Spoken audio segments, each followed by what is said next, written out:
One of the most important things I can talk about from at least the access surgeon standpoint is how to preoperatively, or how I preoperatively evaluate patients that are before doing any kind of spine surgery itself. This type of talk I actually give to every single spine surgeon that I work with, so they know exactly what I'm looking for, what I feel like the danger zones are, so we can actually have a better case and keep our complications down to a minimum. So today I'm going to be going over patient selection. We're going to do some imaging review and then some risk stratification and try to bring this all together. So initially, the evolution of an access surgeon, the first access surgeons out there was no traditional training model or any kind of course to go to. So a lot of these were very old, old guard vascular or trauma surgeons that were very used to being in the retroperitoneal space and maybe comfortable with a little bit of bleeding. Some saw the patients in pre-op, a lot didn't. They may or may not have looked at the films beforehand, and they were able to get out of a lot of sticky situations just based on their years of experience and prior complications. For instance, and this is why I give the talk, because if you're not prepared, something like this can happen. This particular access surgeon actually ended up losing his license, and we'll go over this case a little bit further in the talk. Before every case that I do, every patient gets a history and physical.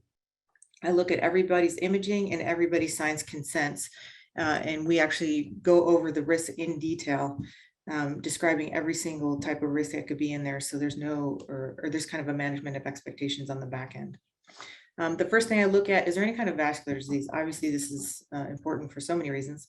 For atherosclerotic disease, you definitely want to check a pulse exam, and I suggest that you actually document this. The last thing you want to do is note that there were weak pulses after a case and not know that they were weak to begin with. Other things you want to look up for are stents and grafts, and if they have any kind of aneurysm, these will actually change up your approach. You can do an ATP or maybe a lateral approach at certain levels, depending on what your goals are throughout the case. Another thing that we do actually intra-op, I'm not sure that everybody does this, but we actually put a pulse ox on the left great toe. This way we know immediately if we've actually occluded something, or, a lot of times we'll actually end up purposely occluding vessels, just pulling the vessels over itself. And we can give the vessels a drink every so often just to make sure that we still got good pulses. The next thing that I look at is actually body habitus. For so many reasons, a lot of times people just say, oh, I'm not going to do BMIs under whatever their cutoff is. And a lot of times that's a little misleading, because BMI is just a relative measure. If you actually see those women standing down there on the left, these women right here, actually all of these women have the same BMI, and they are very different surgical candidates. A lot of times what we do is, if you want to get more of a direct measurement, if you actually look at the length of a regular Wiley right here, it's 15, 16 centimeters, depending on what kind of curve it is. So if you actually can take a CT scan and measure the skin to spine distance, that level specific distance, down to where you're operating, if you keep that less than 15 centimeters, you're going to be in regular Wiley territory. And especially, depending if you're new to ALIFs or not, this is something you may really want to consider based on your years of experience. Kind of a poor man's test that we use in clinic if we don't have those CT scans available. As you can see it right here is what we call the arm test. I know that if I put my elbow on the table and that patient's belly comes up to my wrist, I know I'm going to be in that regular Wiley territory 90% of the time, or at least close to it. And sometimes that's a very different measurement based on my wrist. I am only 5'3", and somebody that is maybe 6'7", so keep that in mind. Usually for the men, I tell them if you're wearing a watch, to the bottom end of that watch will actually keep you in that same distance. Again, these are just more examples of how that skin to spine distance can change radically with the level specific distance that you use. This is 5'1". This is a much shorter distance than say 4'5". These are very different procedures based on your approach. The next thing to look at, and with body habitus, is what we say, it's all about the flop. You're going to get that post-bariatric patient where the patient lays down on the table, even though they have a high BMI. They may carry it mostly in their legs, but that patient may flatten out nicely on the table, or it's going to be a very easy case. What I always tell people, the easiest case I ever did was a patient with a BMI of 55. Because she did exactly that, and it was very easy to get down. Her planes were beautiful. It was nice. It was a 5-minute exposure. That same, usually these are male patients and they have that beer gut that doesn't really move. Those are very difficult patients to access, and that's difficulty increases exponentially, not linearly, exponentially with increasing distance from skin to spine. But it can be done, and also based on that skin to spine distance and how floppy they are, it actually may change up your approach too, because sometimes actually doing the patient in the lateral position and getting all that fat to kind of roll off the table can be easier than doing it in the supine position. Other things that we look out for is obviously prior surgery, the biggest one being retroperitoneal procedures. Have they had any aortic lymph node dissections, things like that? Depending on your level of experience, again, some of these may be things you want to watch out for more so than others. Another one is diverticulitis, where they've had an abscess that actually perforated into the retroperitoneum as well. Again, your patients may not know this, but they might say, I just have diverticulitis, I had an abscess, I don't know. But just something to be aware of. So you can talk about things like ureteral injuries and things like that on the front end. Obviously, GU procedures, have they had a nephrectomy? Actually, a lot of people think that this is actually harder when they've actually taken out the ureter. In my experience, it's actually easier, and I don't have to worry about the ureter on that side. So if they've done it on the left side, I'm happy to do approach on that left side. Radiocopelvic procedures, depending on your level of experience, I don't worry too much about these anymore, but hysterectomy or prostatectomy, again, for the evolving access surgeon, this may be a little bit harder. Sometimes there is a little bit scarring. It is hard to find that retroperitoneal plane if you're not used to finding it. The other thing is a lap inguinal hernia repair for the same reasons. They violate that plane when they're actually putting in the mesh. But just something to watch out for. And for the spine surgeons in the room, what that looks like, if you can see if they've used any kind of tacks, it looks like all these tacks over here. Again, this is just something where they've used, somebody did a retroperitoneal approach with a bunch of staples in the retroperitoneal space. With the ostomies and things like that, we have done those cases. Obviously, they take a little bit more planning. If you're doing F.A.C.S, it's nice and easy to go on the opposite side of the ostomy. And this is something you should really think about from an infection standpoint. How badly does this person actually need an ALIF versus something else that you can do posteriorly too? But again, I'll leave that up to you guys. Just to go over the imaging review, we always look at the T2 images and we sync them with the sagittal images. So you can see that right there, and we use kind of a scrolling method to get our roadmap. The last thing you want to do is don't look at the images straight on. You kind of want to look at them coming from an angle, if you can get those angled images. Now, sometimes your MRIs do that, sometimes they don't. So try to do the best you can, but that's the best way to look at that. And what I'm doing is I'm actually looking at the front of the disc here and looking at all the relevant anatomy above that disc. Okay. Again, we want to identify key soft tissue structures. What does fat look like? What does muscles look like? What do the vessels look like? Things like that. And again, we scroll through the images to kind of get our roadmap, find out where our bifurcations are, where it bifurcates, and things like that. So again, those are just arteries and veins. And another thing you can look out for is if your access surgeon can't move those vessels, do you have enough room to actually put in something like a small cage?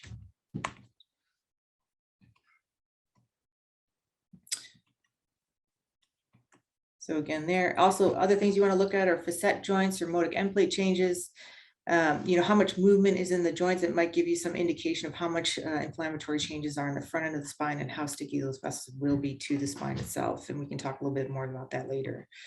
Again, this is our roadmap that we're looking at. I'm sure you guys are all used to looking at that, but we really want to know where our arteries and our veins are and that level specific anatomy. Again, very important to get that roadmap. And these are all things that, every one of the spine guys that I work with, they look at these in the office. They can discuss this with me before and after the case. They send me pictures preoperatively just to make sure that everybody's on the same page.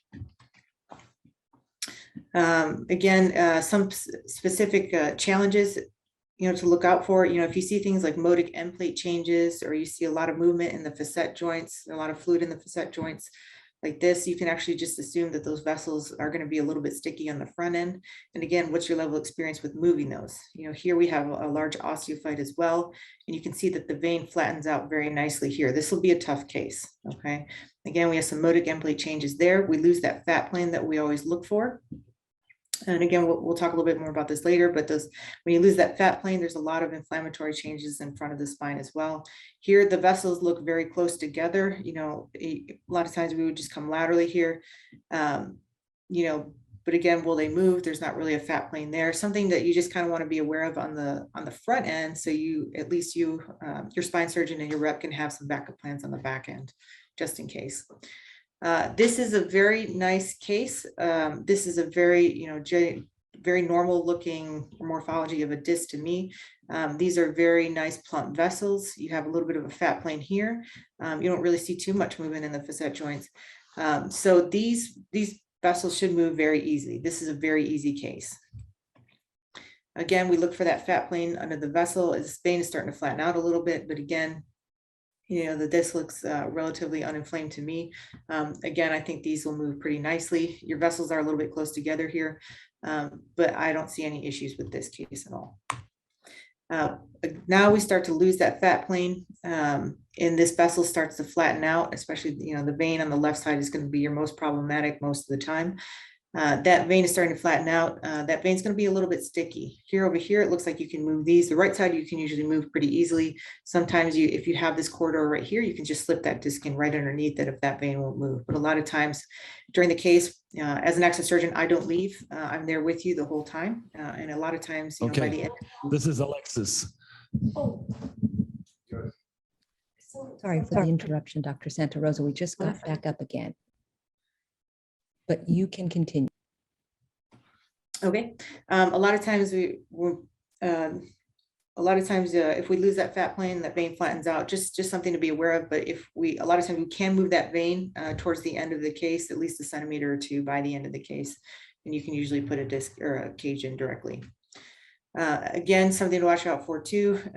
The vein's starting to flatten out a little bit. This is a midline vein. You don't really have a great lateral corridor.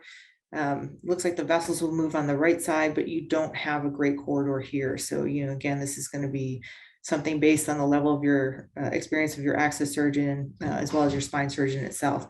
That's why it's very important to look at the imaging and have a conversation between the two surgeons and what you realistically can and can't do. Okay. So again, does anybody notice anything different about this case, or can anybody tell me or comment on this at all? Hi, Dr. Santarosa. So we had a parallel universe going on. I heard you started the presentation and we're still doing discussions of lower thoracic disc herniations. I'm about the kidneys where they're very posterior, or they're very lateral. That's an unusual thing for me. I'm not sure why that would be.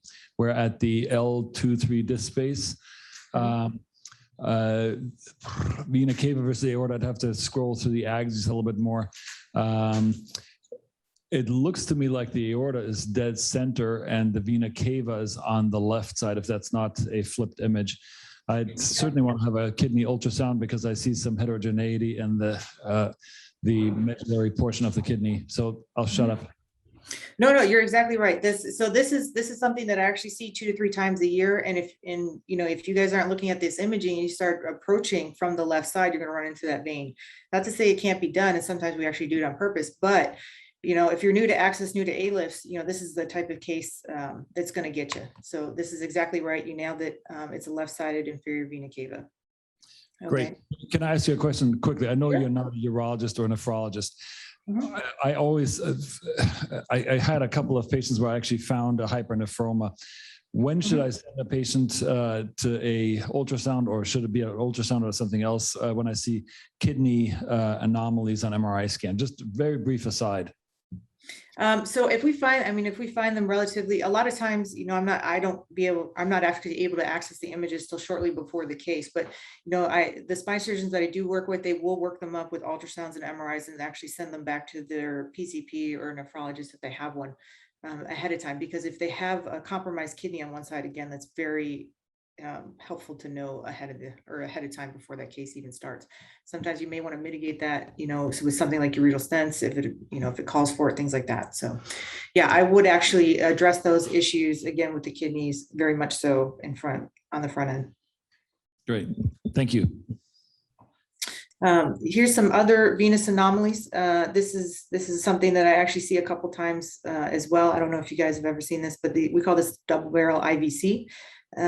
This actually looks pretty scary. This is just actually very high bifurcating iliac vessels. This is actually a very easy case to do, believe it or not. You don't really have to really mobilize anything. A lot of times you can just sneak in between this space right here and just move everything over to the side, and it actually moves quite easily. I've never had an issue with one of these cases, but if you haven't seen it before, you'd probably want to know that you had this on the front end before you go barreling and trying to move things over, because you'll tear something. Let me ask you a question. My good friend, Dr. Mike Jansen, published an article under, I think the first author was Matthew Data, to get a CTA, and he found in a series of, I forgot what, I'm making this number up, 20%, 30% of patients, significant anomalies that changed his whole concept about what treatment should be rendered to the patient based on CTA data beyond MRIs. What are your thoughts on when should we get a CTA? Is this something we should have a lower threshold for? It seems that it's ordered less now than more. So we've actually started to order them more now. We weren't really ordering in the beginning of my practice, but we've actually started more now, especially if the patient have any kind of atherosclerotic disease or if they have any kind of PVD in their history, because the calcifications and things like that are something that you really want to be aware about they don't really show up on an MRI. And so those are one of the biggest things. The last thing you want to do is find out that you've dissected something off and had an issue with it, or a stenosis somewhere that you didn't otherwise know about. And again, those aren't appreciated on an MRI. So if they have any inkling or, heavy history of smoking use, things like that, you're kind of at a place like yours or a level 1 trauma center where you're not treating the young, healthy yoga patients, that's going to be more of an issue and something that you should be aware about and ordering them kind of routinely. We're actually trying to set up a protocol here in the Methodist system to kind of identify those patients and who should get them routinely. But yeah, I agree. Again, this is going back to that case where the access surgeon actually lost his license. Does anybody notice anything different about this one? Let me put Dr. Hart on the spot. Bob Hart is right here. So this was an anterior approach to 4-5, or what disc was approached? I guess 4-5, maybe. Yeah. Well, the kidney is again in somewhat of an anomalous location there. And I don't know if this is a patient with maybe a solitary kidney or what the issue is, but it ain't exactly normal. No, it's not normal. So this particular access surgeon did not look at the imaging ahead of time, found what he thought was a mess, took it out, and thought he was being a hero, and it turned out to be her kidney. So wow. And there's really no excuse for it because the imaging was there ahead of time. So that's why I stress. Since you said the word, you said the kidney word. Yeah, Dr. Graniello is asking horseshoe kidney. So how do you see a horseshoe kidney on an MRI scan? Again, the kidneys are going to be up higher towards your kind of your L1, L2 disc spaces. So, unless you're doing a 5-level A lift, it's not something that you would really encounter. What you do want to encounter if you're doing, we routinely do 4 levels, sometimes even 5-level A lifts here in Dallas, is the retrocaval renal artery, the kind of one, instead of going in front of the aorta, it goes behind. Because if you're starting to get up into that space and you're dissecting into that space, you're probably going to run into it. So that's the thing I worry about the most, with the horseshoe kidney as well.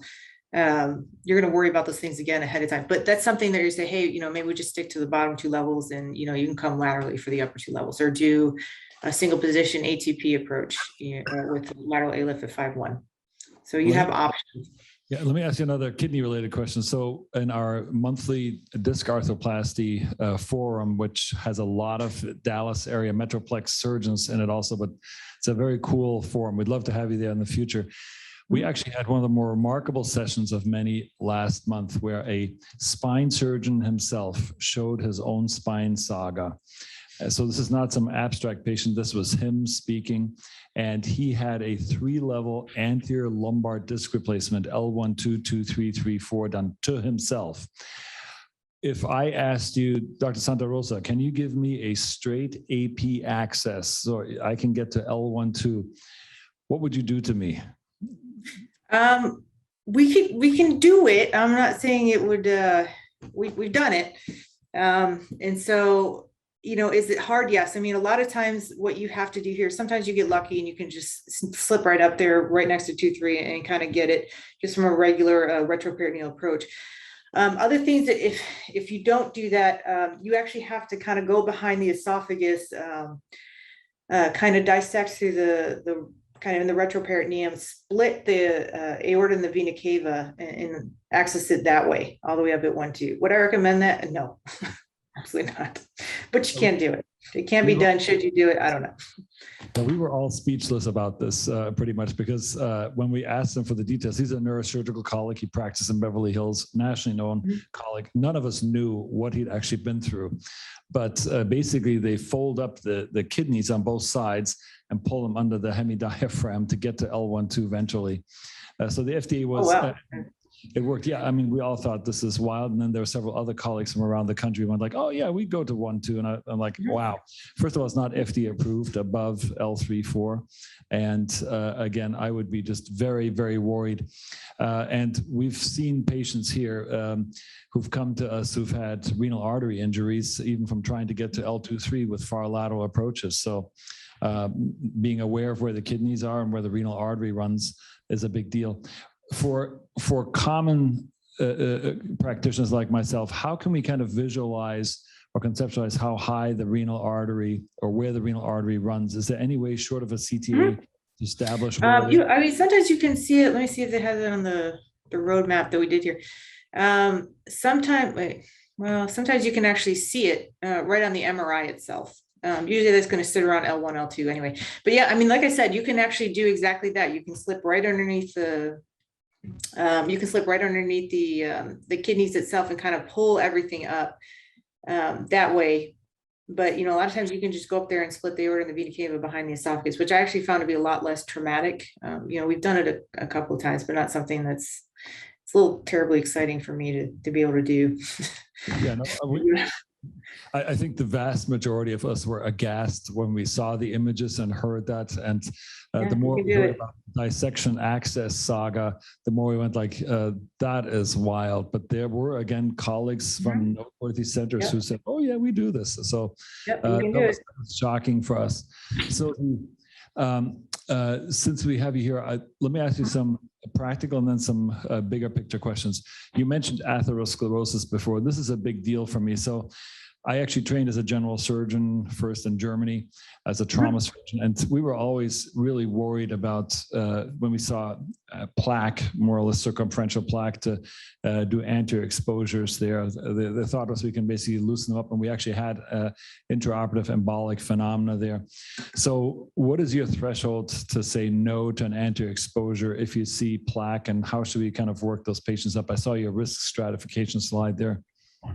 Yeah, so I mean, this is a risk chart. Let me go back to, there's a couple x-rays that we had. So a lot of times when I see somebody with plaque, if you see, you have your lead pipe here, if I see this, I mean, look, this is going to be a very tough case to do. We actually ended up, I believe on this case, we ended up doing a 4-level ALIF on that person, but he actually went to the spine surgeon. I think he went to like 4 different spine surgeons. TBI actually turned him down. He went to a couple different access surgeons. He saw us multiple times within the group. He really wanted an anterior approach, and we kept telling him, this is not safe. You shouldn't do this. These ones, you should really stay away from, but we had a well-documented thing. Oh, hello? Yes, we're here. Okay. Sorry. I don't know what happened. So, well-documented, conversation with the patient. We ended up doing a 4-level ALIF on this person, but, we were very careful to, when we did it, to not really wrench one part over. We actually took everything out widely. And when we moved everything over, it was kind of in an arc rather than, just pulling over at the one vessel. And we didn't move it very far, and we actually slipped the cages in underneath. So with a lot of stuff, you can do that. Would I do that? No, not in a regular thing. You should really stay away from kind of these lead pipe things. If they had, this is actually, kind of what a stent looks like preoperatively. These were actually ATP cages that we put in. I think this patient actually shot himself or something like that and had that kind of stent or something like that. But I would actually work this patient up with a CTA. Now, a little bit of plaque, I mean, that's just your basic spine surgery or your spine candidate. Unfortunately, they're going to be older people, a little bit of plaque. We just kind of accept that risk and kind of go over like, you may actually clot off something here, and we have to be prepared for that. Use pulse oximetry on toes or something like that to make sure in at-risk patients. We do. Every case. Yeah, every case. So it's something that I don't see done in a lot of places, and that includes us here. Bob, do you use for your anterior approach, do you use pulse oximetry on that leg? You know, I don't insist on it, and I'm thinking I should. So I really don't even have the answer to that. I don't think we do. Yeah, 'cause when we use it, we use pulse oximeter left great toe, because the last thing we actually document 100% or 99% sats on the left great toe before we close. Because if we have a clot, the last thing we want to do is find it out in the recovery room. We're going to find it out right then and there. Classic question, our board exams is also basically going towards the sympathectomy effect. Is this something that you see commonly where you have a hyperperfused ipsilateral to the approach limb, and the contralateral side is kind of constricted, pale? Do you see a sympathectomy effect quite often if you have more extensile anterior exposures? I wouldn't say often. Again, I would say it's, it can happen. We've seen it, usually with the big deformity cases, we do mission work over in Ethiopia, and those are pretty severe cases. And so we may see it over there. I've heard of a couple of cases over here in Dallas. And again, they're with the, older, large scoliotic, very stuck, can't really identify anything. Everything is scarred in type of case.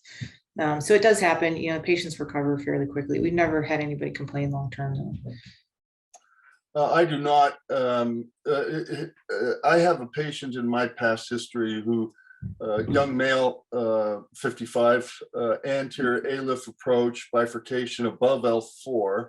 My access surgeon accidentally got to the vena cava, and the preoperative imaging didn't show any aortic disease, but he ended up, I had to hold for 45 minutes till the general surgeon scrubbed out and the vascular surgeon scrubbed in to repair this. It got repaired, but the patient was showered with emboli into bilateral lower extremities and into the mesenteric arterial system.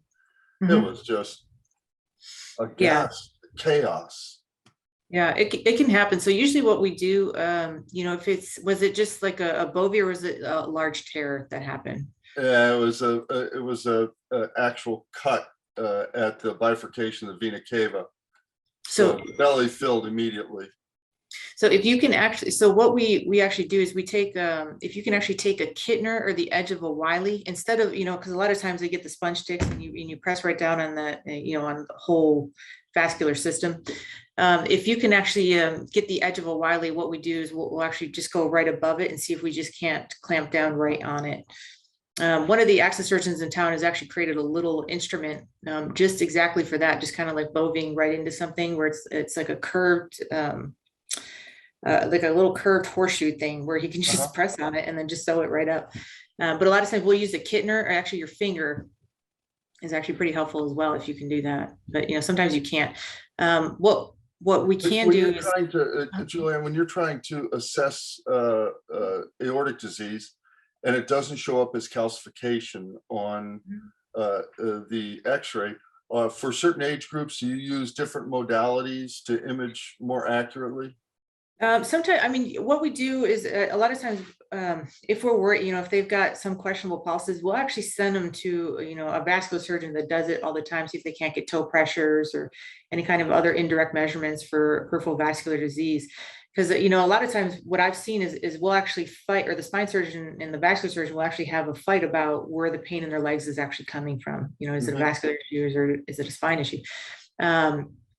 And we actually had exactly that. We had a patient that was a significant smoker, multiple packs a day. She had 10 out of 10 pain, didn't want to live anymore. She came in through the ER, with severe intractable pain. She was actually sent back to the vascular surgeon 4 times by the spine surgeon.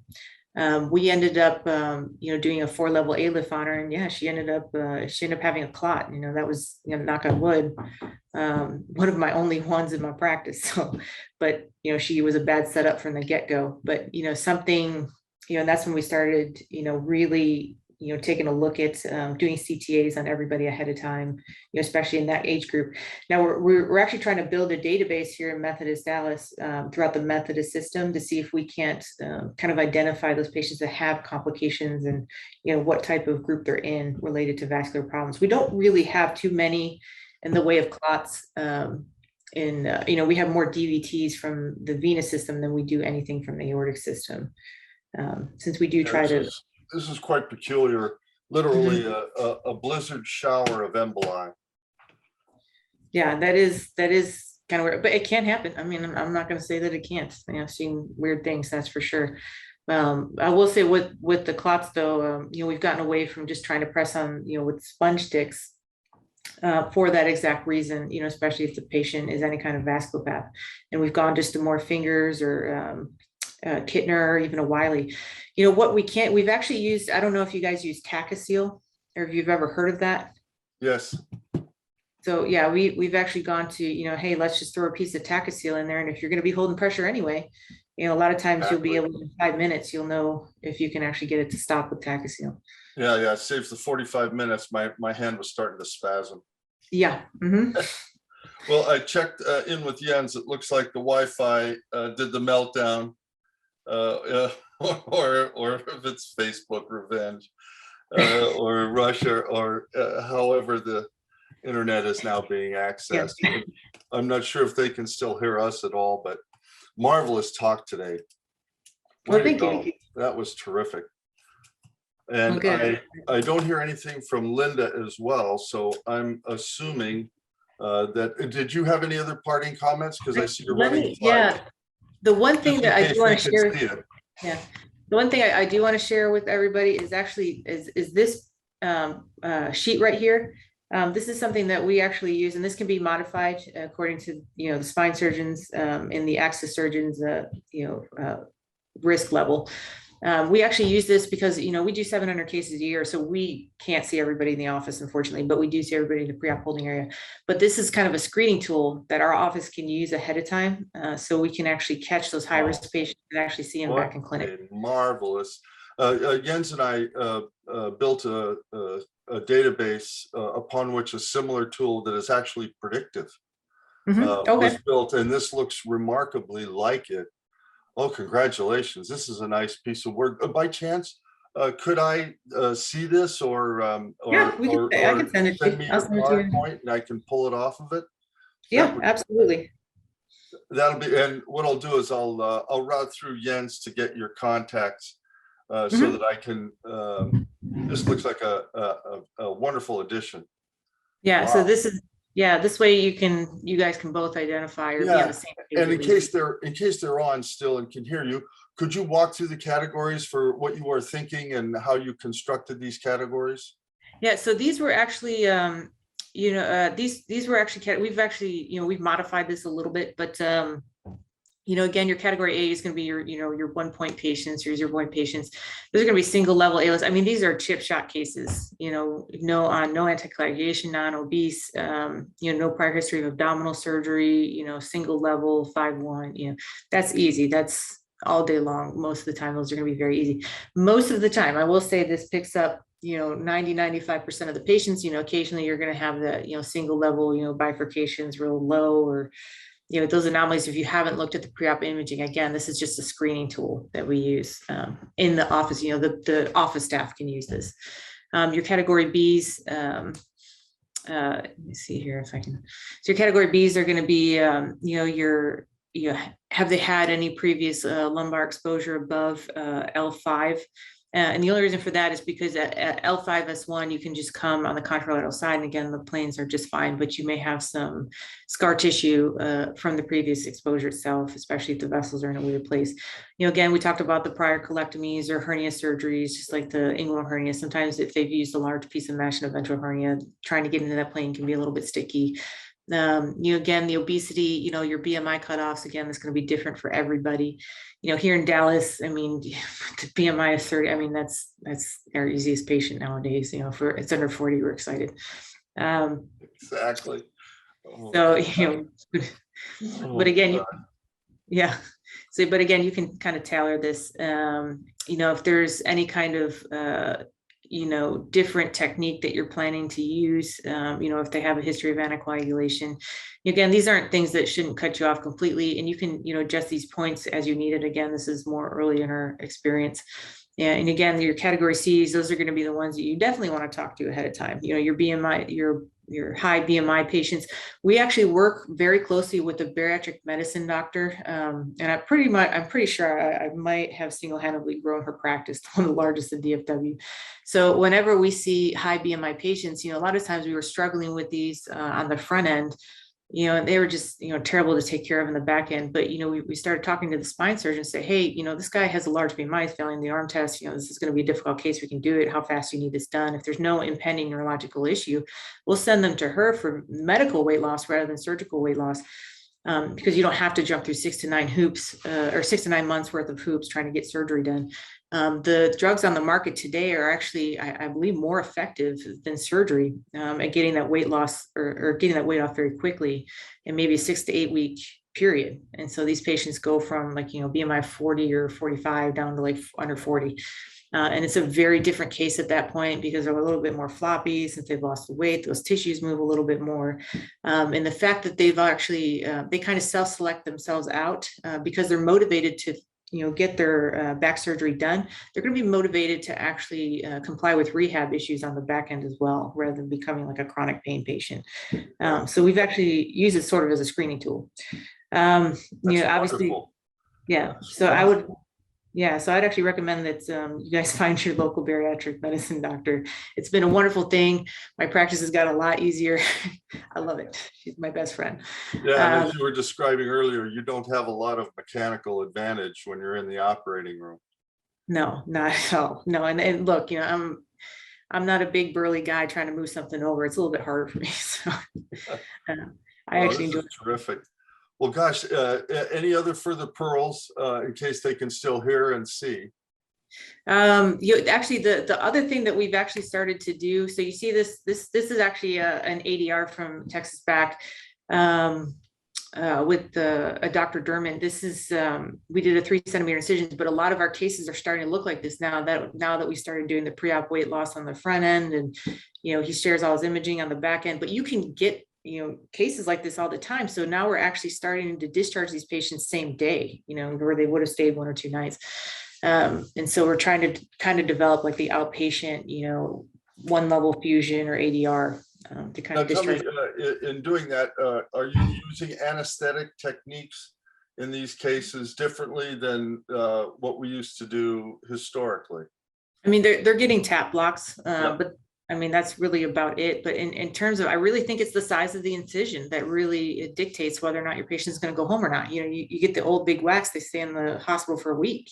You know, with these, they barely take a Tylenol and they go home. I mean, this is almost the size of like a laparoscopic incision. But we actually customize, we actually shave down Wileys. We actually attach lights to them as well. So we can actually see in small spaces. I mean, you're talking about, it's hard to actually fit the cage in through this. I mean, the size limit here is based on the cage width. Yeah, developing this corridor safely, you need lights in a small hole. So we actually worked, so we customized lighted Wileys. Talk about it, but really, I hear the, risk, can right? you, Risk is I don't more. know if Jens can hear now. I hear them.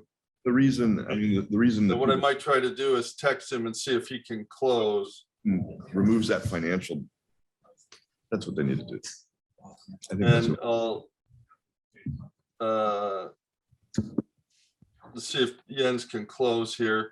There you go, buddy. You're coming on. Thank you. Yeah, we had a discussion aside. So we've identified the problem. This was not a national problem with Zuckerberg. We always like to blame Zoom. This was our Wi-Fi router and our high-tech Seattle SSF thing. Our Wi-Fi apparently totally overheated and would shut out. So this is our tech problem. I'm so sorry. Apologize to you and all participants for these ongoing issues. And thank you, Dr. Schonert, for jumping in. So Julianne, very quickly, we have 3 minutes left. Should far lateral and these less invasive O-lift type procedures be done in conjunction with a general surgeon or not? As we as spine surgeons sometimes do those on our own. We've had some complications, colon injury, ureter injuries. What are your thoughts? Should this be done as a co-surgery? Should a system mandate that an access surgeon is there? I think it really has to do with your local environment. Here in Dallas, if you have one of those complications and you didn't have an access surgeon, because there's a lot of us in Dallas, there's really no leg to stand on at that point. But, if you're somewhere where there's not really, good selection of access surgeons and you are doing them by yourself, I really think that's fine, especially if you're comfortable with it. But again, maybe at 4 or 5 for a tough case, I would get one involved. But if it's a straightforward case and something happened, we've actually gone and fixed some of those that we've had the colon injuries. And we've actually, done diverting ostomies on those because they weren't recognized for days by a spine surgeon who did exactly that. So, I mean, it does happen. Does it happen often? No. So it's just depending on your risk tolerance, what your malpractice situation looks like medical legally and, your availability of an access surgeon. Because if you have to wait 6 months for an access surgeon, that's not feasible either. Well, we want to thank you for your presentation. We hope that we can have you out here in Seattle at our facility to teach us some things. We've heard many, many great things about you, and the parts of your presentation and your presentation style that we saw was outstanding. It supports that. So thank you for sharing your expertise, and thank you for making anterior surgery safe and better for all of us and our patients. And Dr. Schonert, thank you for filling in so capably whilst we had a Wi-Fi router problem here in our high-tech center. So Dr. Santarosa, stay in touch. And again, our appreciation and thank you to all our visitors and viewers for sticking through our tech problems today. We will solve them. Be All right, safe. thank you so much. Bye now. Okay.